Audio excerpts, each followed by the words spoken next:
Cianjur, Jawa Barat, Wakil Ketua MPR, RI, Syarifuddin Hasan menilai rencana Otoritas Jasa Keuangan (OJK) untuk mencabut moratorium izin pinjaman online perlu dilakukan dengan cermat dan hati-hati. Hal ini sangat beralasan karena pinjol ilegal masih menjadi momok bagi masyarakat. Telah banyak kasus yang terjadi bahwa pinjol ilegal tidak ubahnya seperti rentenir digital. Inilah yang perlu disikapi dengan waspada, jangan sampai pencabutan moratorium ini justru menjadi momentum menjamurnya berbagai pinjol ilegal. Acara ngobrol bareng bersama legislator Syarifuddin Hasan tersebut dilaksanakan di lapangan futsal Kampung Setda Cipanas, Desa Ciharashas, Kecamatan Cilaku, Kabupaten Cianjur, Minggu tanggal 28 Januari tahun 2024 siang. Wakil Ketua MPR, RI Profesor Dr. Syarifuddin Hasan mengatakan, OJK harus mengoptimalkan fungsi pengawasan dan penindakan, tentu berkolaborasi dengan institusi keuangan lainnya dan aparat penegak hukum agar pinjol ilegal tidak kembali menjamur.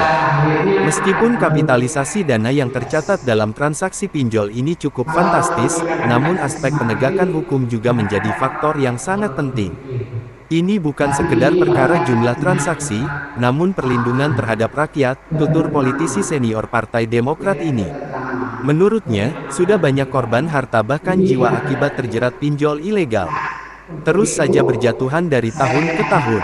Hal ini tentu perlu mitigasi dan integrasi penindakan atas perilaku pinjol ilegal yang meresahkan.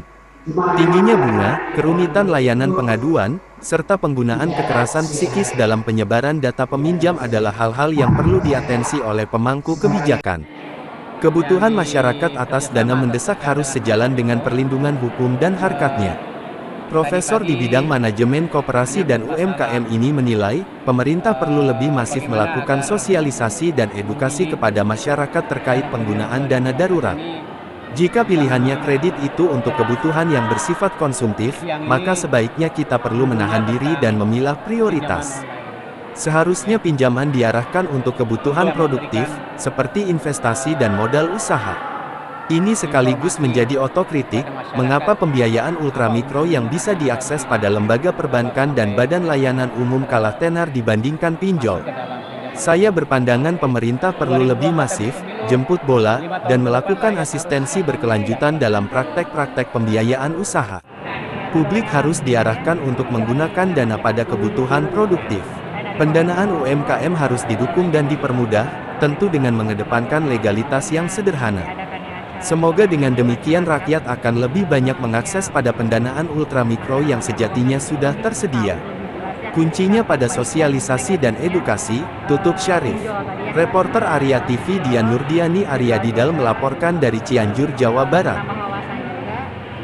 Gimana caranya mengatasi masalah-masalah yang sekarang umum merebak di masyarakat ya.